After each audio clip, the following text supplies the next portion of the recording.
Assalamualaikum warahmatullahi wabarakatuh. Perkenalkan, saya Maya Rahmita Agustin dengan NIM 202200700060. Pada kesempatan kali ini, saya akan memaparkan tugas proyek mata kuliah Filsafat Ilmu yang membahas salah satu landasan utama dalam filsafat, yaitu ontologi, yaitu yang mengkaji hakikat keberadaan dan realitas dalam ilmu pengetahuan.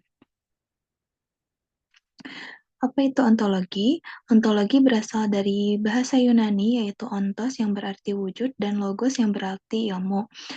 Maka, ontologi dapat diartikan sebagai ilmu tentang hakikat wujud yang ada. Ontologi sendiri merupakan topik yang sangat mendasar dalam filsafat ilmu. Kemudian, dengan ontologi muncullah berbagai aliran filsafat ilmu, yaitu filsafat idealisme, dualisme, skeptisisme, dan agnostisisme. Idealisme sendiri menyatakan bahwa wujud berasal dari idea, di mana filsafat ini melahirkan definisi. Jadi, misalnya, kuda yang nyata itu merupakan manifestasi dari idea kuda yang berada dalam alam idea. Kemudian, filsafat dualisme menyatakan bahwa wujud atau being memiliki dua unsur, yaitu fisik dan roh atau jiwa. Misalnya manusia. Manusia terdiri atas jasad dan roh atau jiwa. Kemudian, filsafat skeptisisme, yaitu filsafat yang menitik beratkan pada keraguan-raguan. Alasan dari keraguan itu ada pada nisbi atau relatifnya kebenaran yang dicapai oleh akal manusia, karena manusia sendiri tidak bisa merumuskan kebenaran secara mutlak. Maka setiap hasil akal manusia harus dikritisi, diragukan untuk kemudian diterima atau ditolak.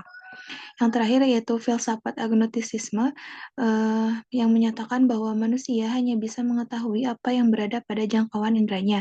Hal-hal gaib seperti Tuhan berada di luar jangkauan indera manusia, maka Tuhan tidak bisa diketahui keberadaannya dan hanya bisa diyakini.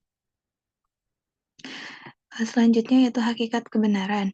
Dalam kehidupan sehari-hari, tentu kita sering mendengar orang berkata tentang kebenaran tanpa tahu apakah sebenarnya kebenaran itu. Para filsuf sendiri merumuskan bahwa kebenaran sesuai dengan cara berpikir masing-masing. Kebenaran ini bisa bersandar pada rasio, fakta, dan kegunaan.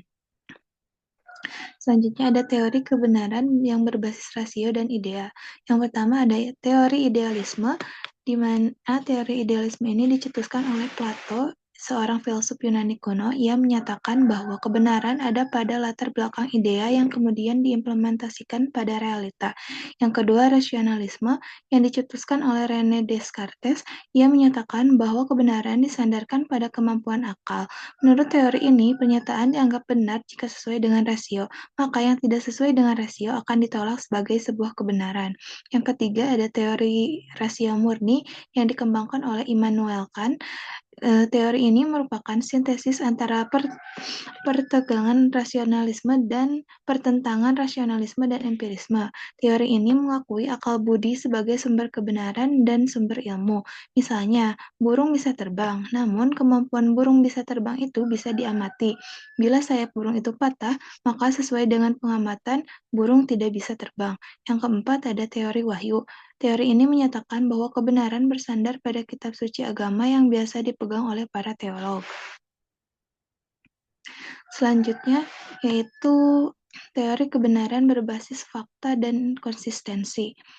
Yang pertama ada teori positivisme yang menyatakan bahwa kebenaran itu bila sesuatu itu real, ada faktanya. Misalnya, bila ada berita bahwa seseorang terkena positif corona, maka itu maknanya bahwa secara real dia terbukti terpapar corona dibuktikan dengan hasil tes laboratorium. Yang kedua, teori korespondensi. Teori ini menyatakan bahwa suatu teori atau pernyataan dianggap benar bila berkorespondensi dengan kenyataan yang menjadi objeknya. Jadi misalnya bila ada yang mengatakan bahwa ibu kota Republik Indonesia adalah Jakarta, maka itu adalah benar karena kenyataannya memang demikian. Yang ketiga yaitu teori koherensi. Teori ini menyatakan bahwa suatu pernyataan dianggap betul bila koheren dengan pernyataan sebelumnya yang juga benar. Dengan kata lain, bila ada konsistensi suatu pernyataan yang kini dengan pernyataan yang sebelumnya, dan pernyataan sebelumnya itu benar, maka pernyataan yang baru itu adalah benar.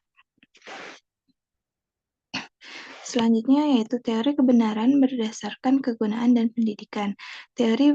Teori berdasarkan kegunaan yaitu teori pragmatisme. Teori ini menyatakan bahwa kebenaran dinilai dari nilai kegunaan atau keuntungan. Bila teori korespondensi dan koherensi berdasarkan pada hubungan dengan realita objektif, maka teori ini diuji dengan konsekuensi yang ditimbulkan pada konteks tertentu. Para politisi biasanya menerapkan teori ini, apakah sesuatu itu berguna bagi misi politiknya atau tidak. Sedangkan para pebisnis menguji apakah suatu teori atau pernyataan ini memberikan keuntungan baginya apabila teori tersebut dibenarkan. Selanjutnya ada teori esensialisme. Teori ini diterapkan pada bidang pendidikan. Teori eksistensialisme, dunia harus dikuasai oleh tatanan yang jelas, yang tidak memiliki celah, bahwa dunia pada dasarnya adalah spirit, kenyataan yang ada memiliki jiwa esensinya atau jiwanya. Selanjutnya ada teori perennialisme. Teori ini diterapkan dalam bidang pendidikan juga. Teori ini mengatakan bahwa kebenaran itu bersifat abadi dan universal. Dalam bidang pendidikan, teori ini mengatakan bahwa moral itu bersifat konstan. Dalam ungkapan bahasa Indonesia dikenal sebagai tak lekang oleh panas. Selanjutnya ada teori ilmiah. Makna dari teori ilmiah adalah kajian konsep yang sesuai dengan prosedur keilmuan seperti dalam penelitian ilmiah. Teori ilmiah juga berarti konstruksi yang saling berhubungan yang berpusat pada penjelasan gejala atau fenomena. Konstruksi itu berpusat pada batasan, memiliki proposisi yang sistematis dan berdasarkan pada gejala atau bersifat empiris. Secara singkat, teori ilmiah bersifat rasional dan empiris. Rasional berarti dapat dinalar sesuai aturan logika, dan empiris artinya dapat dibuktikan dengan data yang nyata. Selanjutnya ada peran teori ilmiah. Yang pertama sebagai pedoman, yang berarti mengarahkan kita dalam penelitian ilmiah, mencakup apa yang kita teliti, tujuan penelitian, cara atau metode penelitian. Yang kedua sebagai konseptual dan klasifikasi. Konseptual maksudnya teori ilmiah memberikan definisi mengenai sesuatu yang menjadi objek material. Sedangkan peran klasifikasi artinya teori ilmiah membantu para ilmuwan dalam pengklasifikasian atau kategorisasi objek material ilmiah. Yang ketiga yaitu generalisasi, artinya kebenaran itu berlaku universal. Universal berarti tidak dibatasi oleh ruang dan waktu. Jadi kebenaran ilmiah yang ditemukan pada suatu hal di Indonesia, misalnya bisa digeneralisasikan pada hal yang sama di luar Indonesia pada waktu yang sama maupun waktu yang lain. Teori ini menggunakan logika induktif. Yang terakhir yaitu prediksi, artinya teori ilmiah memiliki kemampuan untuk memperkirakan atau memprediksi sesuatu atau kejadian berdasarkan gejala yang sama. Pada penelitian ilmiah tentang sesuatu. Selanjutnya yaitu ada fenomenologi. Fenomenologi ini dikemukakan oleh Edmund Husserl. Filsafat ini membahas tentang bagaimana individu berinteraksi dan memaknai fenomena di sekelilingnya. Menurut filsafat ini, seorang individu menafsirkan segala apa yang menampakkan dirinya secara nyata kepada individu. Interaksi itu merupakan pengalaman bagi individu, dan hal ini berlangsung terus-menerus sepanjang hayat individu. Selanjutnya, apa itu ilmu? Ilmu sendiri berasal dari bahasa Arab, ilmu yang berarti pengetahuan. Ilmu atau sains berarti pengetahuan yang diperoleh melalui metode ilmiah yang sistematis. Sementara pengetahuan dalam bahasa Indonesia berasal dari kata tahu. Apakah tahu itu? Tahu mengenai sesuatu, misalnya tahu di mana tempat orang menjual makanan yang enak. Namun, tahu dalam konteks filsafat ilmu lebih dari tahu di mana ada makanan yang enak. Tahu dalam bahasa Inggris adalah knowledge. Akar katanya adalah kata kerja to know yang bermakna mengetahui. Knowledge sendiri berarti pengetahuan. Selanjutnya, objek ilmu pengetahuan. Berdasarkan syarat ilmiah, ilmu pengetahuan itu memiliki objek. Ilmu pengetahuan memiliki dua objek, yaitu objek formal dan objek material. Objek formal adalah apa yang menjadi kajian, sedangkan objek material adalah apa yang dikaji. Contohnya, ilmu linguistik, maka objek formalnya adalah ilmu tentang bahasa, sedangkan objek materialnya adalah bahasa yang dikaji. Maka ketika seorang linguis sedang mengkaji bahasa Gorontalo, maka maka objek materialnya adalah bahasa Gorontalo, sedangkan objek formalnya adalah ilmu linguistik. Selanjutnya, karakteristik ilmu pengetahuan.